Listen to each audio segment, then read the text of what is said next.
തൃശ്ശൂർ കേരളത്തിന്റെ സാംസ്കാരിക തലസ്ഥാനം. ഭാവനയിൽ വിരിഞ്ഞ ഒരു കഥ പറയട്ടെ. ഇത് തൃശ്ശൂരിന്റെ കഥയല്ല, എൻ്റെ സ്വന്തം ഭാവന മാത്രം. എന്തിനാ നിങ്ങൾ വിളിച്ചു വന്നേ? എനിക്ക് പെണ്ണായിട്ട് ജീവിക്കണം. പെണ്ണുങ്ങൾ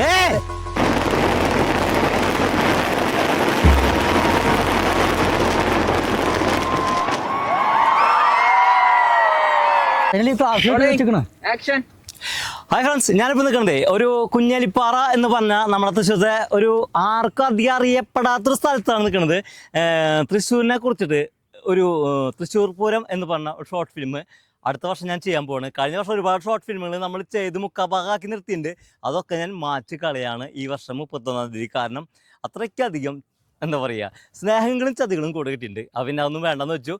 പുതിയ ഒരെണ്ണം തുടങ്ങുകയാണ്. അപ്പോൾ അതിൻ്റെ ലൊക്കേഷൻ കണ്ടി വന്നാണ്. അപ്പോൾ നോക്കിയപ്പോൾ നല്ലൊരു മനോഹര സ്ഥലമാണ്. ഈ സ്ഥലം നമുക്ക് തൃശ്ശൂർക്കാർക്കൊന്ന് പരിചയപ്പെടുന്നുണ്ട്. നമ്മുടെ ലെഫ്റ്റ് സൈഡിൽ ഞാൻ നിൽക്കുന്നുണ്ട്. മുകളിൽ കാണുന്ന ടോബി, ആ പള്ളിയുടെ പേരെന്താ പറഞ്ഞത്? കനങ്ങമല പള്ളിയാണ് ആ മുകളിൽ കാണുന്നത്. ഒരു പക്ക ലൊക്കേഷനാണ്. ദെൻ ക്യാമറമാൻ ഈ ലെഫ്റ്റ് സൈഡിൽ ആ പൂക്കളൊക്കെ ഒന്ന് പിടിക്കുമോ? ഇതൊരു കുഞ്ഞാലിപ്പാറ നാട്ടിലുള്ള ആരും ഞാൻ പറയില്ല, അധികം ആരും ഇല്ല. ഇവിടുത്തെ നാട്ടുകാർ മാത്രമാണ് ഇവിടെ ഓൾറെഡി കാണുന്നത്.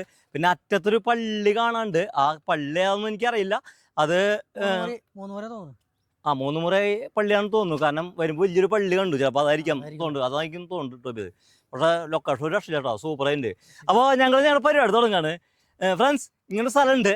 നിങ്ങൾക്ക് ഒഴിവ് ഉള്ള സമയങ്ങൾ വരാൻ പറ്റിയ, ഞാൻ പറയില്ലേ, അധികം ആൾക്കാരൊന്നും ഇവിടെ ഇല്ല. ആരും ഞാൻ തന്നെ പറയാം, സൂപ്പർ സ്ഥലമാണ്. ഈ സ്ഥലം ഒന്ന് സന്ദർശിച്ചേക്ക്. അപ്പോൾ ഞങ്ങൾ തൃശ്ശൂർ പൂരം തുടങ്ങുകയാണ്.